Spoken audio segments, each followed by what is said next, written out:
Hi എല്ലാ കൂട്ടുകാർക്കും ഇന്നത്തെ മനോഹരമായ ഒരു വീഡിയോയിലേക്ക് സ്വാഗതം. സുപ്രഭാതം പരിപാടിയൊക്കെ കഴിഞ്ഞിട്ട് ഞാനൊന്ന് പുറത്തേക്ക് ഇറങ്ങിയതാണ് കേട്ടോ. നമ്മുടെ ബാത്തകൾ അവരുടെ തീറ്റയൊക്കെ നന്നായിട്ട് കഴിക്കുന്നുണ്ട്. ഇന്നവർക്ക് തീറ്റയായിട്ട് കൊടുത്തിട്ടുള്ളത് തേങ്ങാ പിണ്ണാക്കും ഗോതമ്പവും മിക്സ് ചെയ്തിട്ടാണ് കേട്ടോ. അവരത് നന്നായിട്ട് തന്നെ കഴിക്കുന്നുണ്ട്. ആൺബാത്തകളെ മാത്രമേ പുറത്തേക്ക് വിട്ടിട്ടുള്ളൂ കേട്ടോ. പെൺബാത്തകളെ നമ്മൾ മുട്ടയൊക്കെ ഇട്ടതിന് ശേഷമാണ് പുറത്തേക്ക് വിടാറ്. കുടിക്കാനുള്ള വെള്ളവും വെച്ച് കൊടുത്തിട്ടുണ്ട്. അവരങ്ങനെ കളിച്ചും തീറ്റയൊക്കെ കഴിച്ചും അങ്ങനെ നടക്കട്ടെ. നമുക്ക് ഇന്നത്തെ വീഡിയോയിലേക്ക് പോവാം. ഇന്ന് ഞാൻ വന്നിരിക്കുന്നത് വളരെ ടേസ്റ്റി ആയിട്ടുള്ളൊരു സോയാ റൈസുമായിട്ടാണ്. കുട്ടികൾക്കൊക്കെ ഭയങ്കര ഇഷ്ടമാണ് കേട്ടോ ഇവിടെ. അതുകൊണ്ട് ഇന്ന് സോയാ റൈസ് ഉണ്ടാക്കാനാണ് തീരുമാനിച്ചിരിക്കുന്നത്. അത് നിങ്ങൾക്ക് കൂടി ഒന്ന് കാണിച്ചു തരാം. വീഡിയോയിലേക്ക് പോകുന്നതിന് മുമ്പ് നിങ്ങളെൻ്റെ വീഡിയോ ആദ്യമായിട്ടാണ് കാണുന്നതെങ്കിൽ പ്ലീസ് ഒന്ന് സബ്സ്ക്രൈബ് ചെയ്യണേ. അതുപോലെ ലൈക്കും കമൻറ്റൊക്കെ ചെയ്ത് സപ്പോർട്ട് ചെയ്യണം കേട്ടോ. വീഡിയോ ഇഷ്ടമാവുകയാണെങ്കിൽ നിങ്ങളുടെ ഫാമിലിക്കും കൂട്ടുകാർക്കൊക്കെ ഒന്ന് ഷെയർ ചെയ്തെടുക്കാനും മറക്കരുത്. ഓക്കെ, അപ്പോൾ നമുക്ക് സോയാ റൈസ് ഉണ്ടാക്കാം. ഇന്ന് സോയാ റൈസാണ് ഞാൻ ഉണ്ടാക്കണമെന്ന് പറഞ്ഞപ്പോൾ എൻ്റെ സോന് പറഞ്ഞിട്ടുണ്ട് സോയാബീൻ കുറേ എണ്ണട്ടോ മെച്ചിയെന്ന്. അതുകൊണ്ട് നമുക്ക് കുറേ സോയാബീനും മസാലയൊക്കെ ഇട്ട് നല്ലൊരു അടിപൊളി സോയാ റൈസാണ് ഇന്ന് ഉണ്ടാക്കുന്നത്. നോക്കാം. സോയാബീൻ നന്നായിട്ട് കഴുകി വൃത്തിയാക്കി വെള്ളത്തിൽ കുതിരാൻ വെക്കണം കേട്ടോ, ചൂടുവെള്ളത്തിൽ. അപ്പോൾ നമുക്ക് അതിലേക്കുള്ള മസാല റെഡിയാക്കാം. ചെറിയ ജീരകം 3/4 ടേബിൾ സ്പൂൺ, വലിയ ജീരകം 1/2 ടേബിൾ സ്പൂൺ, ഇഞ്ചി വെളുത്തുള്ളി,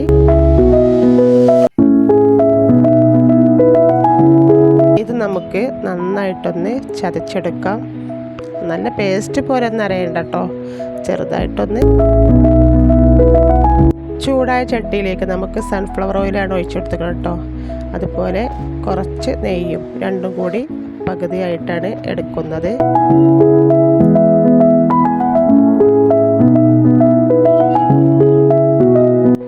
നന്നായിട്ട് ചൂടായതിന് ശേഷം നമ്മൾ ചതച്ച് വെച്ച ഇഞ്ചി വെളുത്തുള്ളി ജീരകം ഇതിലേക്ക് ഇട്ട് കൊടുത്തിട്ട് നമുക്കൊന്ന് ഇളക്കി കൊടുക്കാം.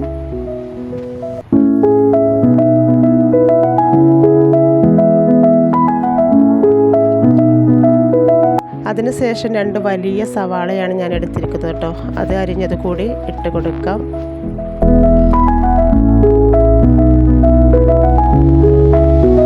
നന്നായിട്ട് നമുക്ക് ഇതൊന്ന് വഴറ്റിയെടുക്കാം.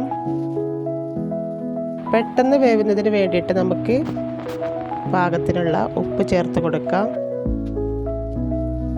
അടിയിൽ പിടിക്കാതെ ഇളക്കി കൊടുത്തുകൊണ്ടിരിക്കണം കേട്ടോ.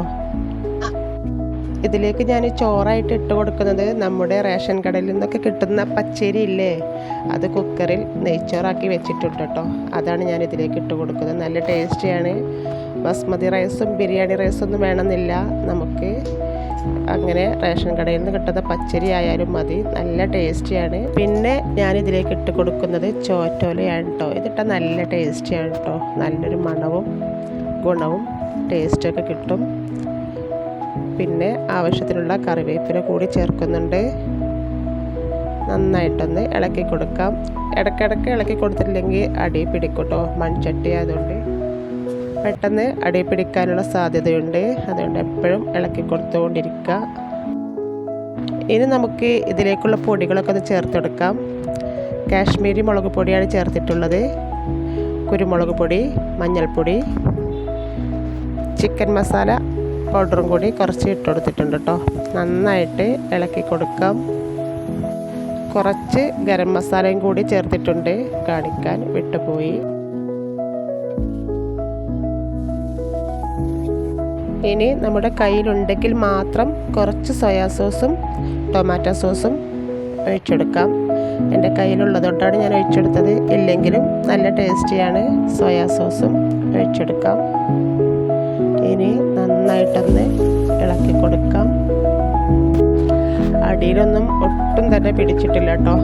ഇങ്ങനെ ഇളക്കി കൈവിടാതെ ഇളക്കി കൊടുക്കുന്നതുകൊണ്ട് അടി പിടിക്കാതെ കിട്ടിയിട്ടുണ്ട്. ഇനി നമുക്കിതിലേക്ക് 1 കപ്പ് വെള്ളം ഒഴിച്ചെടുക്കാം കേട്ടോ. നമ്മുടെ സോയാബീൻ വേവിക്കുന്നതിന് വേണ്ടിയിട്ടാണ്. ഇനി സോയാബീൻ ഇട്ട് കൊടുക്കാം. കുട്ടികൾക്ക് സോയാബീൻ നല്ല ഇഷ്ടമായതുകൊണ്ട് ഞാൻ കുറച്ചധികം ഇടുന്നുണ്ട്. നമ്മുടെ ഇഷ്ടത്തിനനുസരിച്ച് ചേർക്കാവുന്നതാണ്. വെള്ളം കൂടി ഉള്ളതുകൊണ്ടാണ് ഇങ്ങനെ പൊന്തി നിൽക്കുന്നത് കേട്ടോ.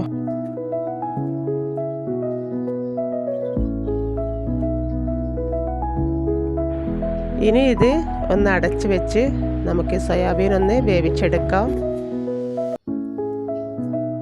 നമ്മുടെ സോയാബീൻ വെള്ളമൊക്കെ പകുതി വറ്റി വെന്ത് വന്നിട്ടുണ്ട്. ബാക്കിയുള്ള വെള്ളം കുറച്ചും കൂടി നമുക്കൊന്ന് വറ്റിച്ചെടുക്കണം. കുറച്ച് മല്ലിയില കൂടി നമുക്ക് ചേർക്കാം. നല്ലപോലെ ഇളക്കിയതിന് ശേഷം നമ്മൾ കുക്കറിൽ വേവിച്ചെടുത്ത നെയ്ച്ചോറ് ഇട്ട് കൊടുക്കാം. റേഷൻ കടയിൽ നിന്ന് വാങ്ങിച്ച പച്ചരി കൊണ്ടാണ് ഞാൻ നെയ്ച്ചോറ് വെച്ചിട്ടുള്ളത് കേട്ടോ. നല്ല ടേസ്റ്റിയാണ് കുക്കറിൽ നെയ്ച്ചോറ് വെച്ചാൽ. അപ്പോൾ അതാണ് ഞാൻ ഈ സോയ മസാലയിലേക്ക് ഇട്ട് കൊടുത്തത്. ഇനി നന്നായിട്ടൊന്ന് ഇളക്കി സെറ്റാക്കി എടുക്കാം. അപ്പോൾ നമ്മുടെ സോയ റൈസ് ഇവിടെ റെഡി ആയിട്ടുണ്ട്. എല്ലാവർക്കും ഒരുപോലെ ഇഷ്ടപ്പെടും. തീർച്ചയായിട്ടും നിങ്ങളിങ്ങനെ ഉണ്ടാക്കിയിട്ടില്ലെങ്കിൽ ഒന്ന് ഉണ്ടാക്കി നോക്കണം. വളരെ ടേസ്റ്റിയാണ്.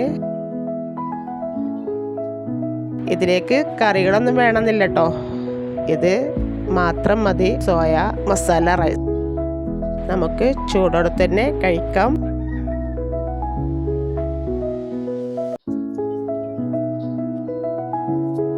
തൈരുണ്ടായതുകൊണ്ട് ഞാൻ അതും കൂടി ഇതിൻ്റെ കൂടെ എടുക്കുന്നുണ്ട് കേട്ടോ.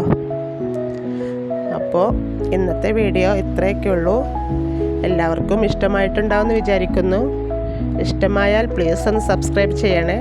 അതുപോലെ നിങ്ങളുടെ ഫ്രണ്ട്സിനും ഫാമിലിക്കൊക്കെ ഒന്ന് ഷെയർ ചെയ്തെടുക്കണേ. ലൈക്കും കമൻറ്റൊക്കെ ചെയ്ത് സപ്പോർട്ട് ചെയ്യാം. അടുത്ത മനോഹരമായിട്ടുള്ളൊരു വീഡിയോയുമായിട്ട് വരുന്നത് വരെ